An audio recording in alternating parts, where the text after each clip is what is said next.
Hello, this is Lex McKee here with habit 4 of the 7 habits of happiness. As if happiness was a person. What would their personality, their characteristics be? So we've talked about rest being the foundation of real happiness. You need to recharge, to reinvigorate, to regenerate.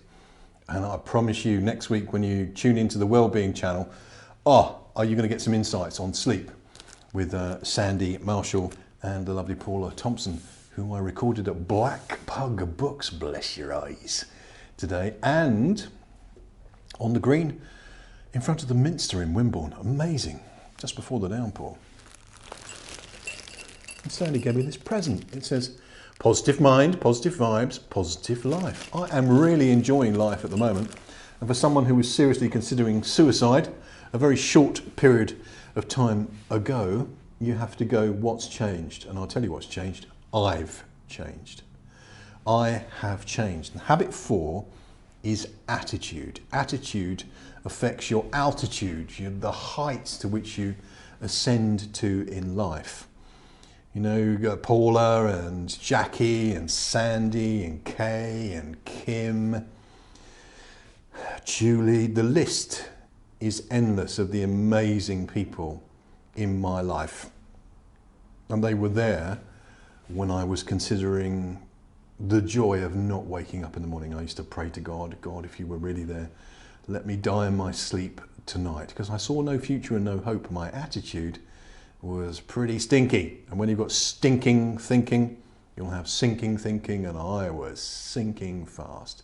My attitude has changed. And I'm not going to recommend positive thinking like it says here. I'm going to recommend a new kind of thinking. So the optimist says the glass is half full, although it's not. The pessimist says the glass is half empty. The possibility thinker, that's what we're going to do for attitude, says the glass is ready for more wine. Cheers. More wine, Vicar. It's going to be quite a short video today, because that's all I want to say to you. Adopt possibility thinking. I've met many people who said they were into positive thinking. And what they did is they would often put an unrealistic and frankly stupid frame on a very difficult situation. If you've got cancer, it's very, very difficult to be positive about it. You can find good things around it, but it's a bad, evil thing that needs to be stamped out. All this COVID nonsense that we're going through at the moment, there's nothing righteous or good or positive about it whatsoever. Ugh. But if you shift it to possibility thinking, you go, what are the possibilities here? I have reinvented my business. Ellen Stokes, an exhibitionist, someone who specialised in hosting absolutely amazing exhibitions, has changed her whole business model. And that's the entrepreneurial mindset that is the secret to happiness. You go, what are the possibilities here? If you were talking about neurolinguistic programming, we talk about reframing. So you miss your flight. Back in the good old days when the aeroplanes were flying. Oh yeah, you miss your flight. The possibilities are, okay, I've got more time now to make the calls in my database. I've got the opportunity perhaps to meet somebody new. I completely messed up my diary this morning. Charlotte, I hope you're watching this. Charlotte's my promise keeper, Charlotte Beecham. You know, she sends me the updates, but I've got to read the updates. So there I was, half an hour late for the shoot. That is against every value I hold dear. And so I was not feeling good about letting down Paula and Sandy, but there's something in my head now that goes, okay, what are the possibilities? In the meantime, Sandy meets 2 bus drivers from her past life and has this amazing interaction and gets to the vegetable store and gets the things she needs.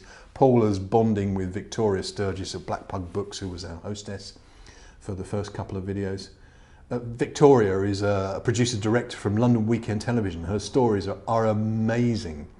So this was a good start to the day that I had got wrong. It was full of possibilities. So I want to just share with you, before I go back to day 2, because I haven't done the video for day 2 yet, just want to share with you the story of the pearl. And I've been teaching for years that life is a series of moments of truth, pearls.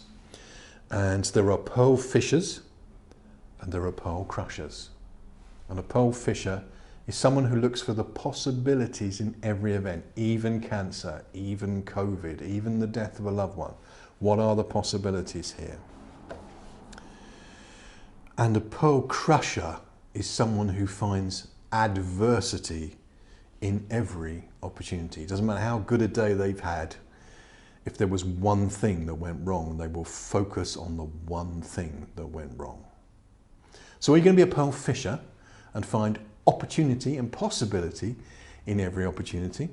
Or are you going to be a pearl crusher and crush the magic that there is in every moment? I know what I'm voting for, pearl fisher. So, how do you form a pearl? Well, I used to teach that the pearl was formed by a little bit of grit in the mantle of an oyster. And what the oyster does, it then secretes this thing of beauty around an irritant. Closer to the truth, if you study the biology of the oyster, is it's usually a parasite. Now, folks, as you watch this, there are only 3 types of people in the world.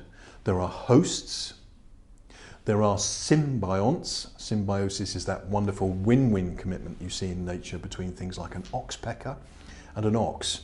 So there's this giant, strong ox that could crush the bird called the oxpecker, but it tolerates and welcomes the oxpecker because the oxpecker picks off the ticks from the ox. These oxpeckers go into the teeth, the very jaws of death of crocodiles, and pick out the parasites and bits of meat that are left there. That's symbiosis. A lichen, if we would do a David Bellamy moment in his lovely lichen, is a fusion between an alga, which is very good, a plant type, very good at fixing energy from this beautiful sun that you're seeing flowing in through the windows here today, and a fungus, which is a fungi to be with, is really good at fixing water. So a lichen can live on a very barren surface because the fungus will capture the water in the air from the rain when it happens and won't lose it, and the alga can fix energy from the sunshine. That's symbiosis. So you can be a host, you can be a symbiont, or you can be a parasite. And a parasite are those people in our lives who take, and never give.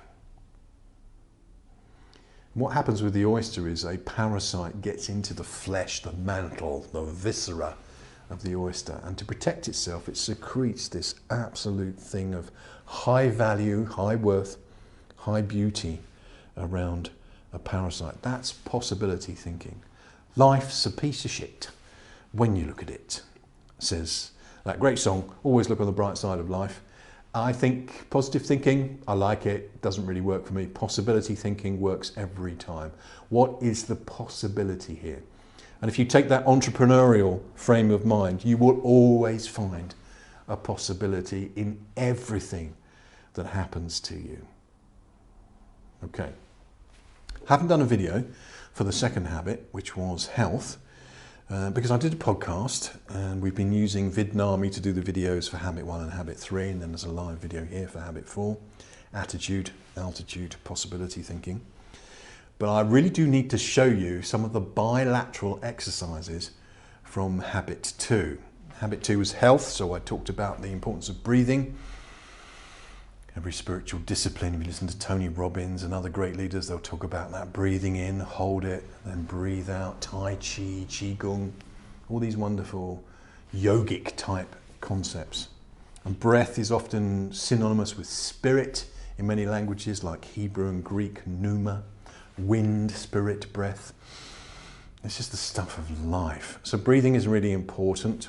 And I talked about brain food, 11 brain foods. But I also talked about binaural beats and bilateral exercises. And bilateral exercises switch on this wonderful band of tissue in your higher thinking brain called the motor cortex. And the left side of the motor cortex controls the right side of the body, and the right side of the motor cortex controls the left side of the body. And there's a wonderful set of exercises which are bilateral exercises. And what you do, you might remember them, tap on your head and rub your tummy as a kid. That's a bilateral exercise. So I'm going to conclude this video with one that just tickles me because I've cracked it. But when I first did it, it was just like, how hard is that? And you curl your fingers in on one hand and put your thumb up. And on the other hand, you curl your fingers in and your thumb down and put your little finger out like you're drinking tea or posh wine. Delicious.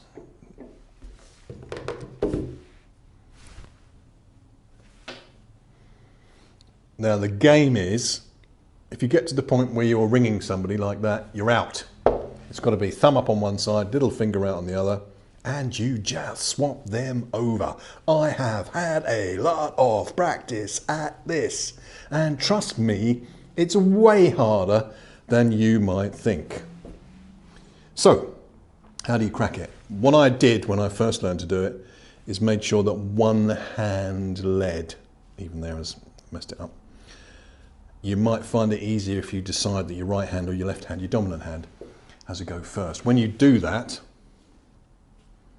you can do the different exercises with both sides.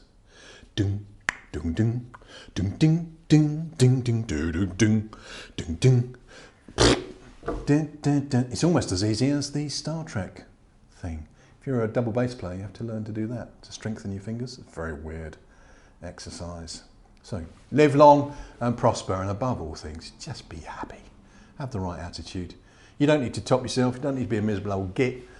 If you get the attitude right, you will ascend to a right altitude. I can tell you, I've been there, I've wanted to finish everything, and now I want to live forever. And now my attitude has changed, my altitude has changed, and my optitude, which probably isn't a word, has changed to I love doing these things for you. Those of you I know, I love you. That's a bit squidgy, isn't it? But I do. Unconditionally. Nothing you do is going to make me love you more. Nothing you do is going to make me love you less, unless you're already off my Christmas list.